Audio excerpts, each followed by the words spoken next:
الوصفه اللي رايحين تاكلوا وتعاودوا من كثره بنتها، يجوكم مقرمشين مفرمجين بزاف خفاف، تاكلوا حبه مرحبه وما تشبعوش.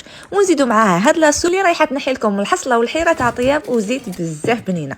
نبداو بلاصوب في طنجره، نحط مغرفه تاع الزبده ونحطها تسخن فوق النار، ونخلي البصل مع الثوم زروديه البطاطا ونخليهم يتقلاو مليح واحد 10 دقائق، ونروح نجيب العدس الاحمر ديالنا من عند كاريدو ونغسلو مليح ونصفيه.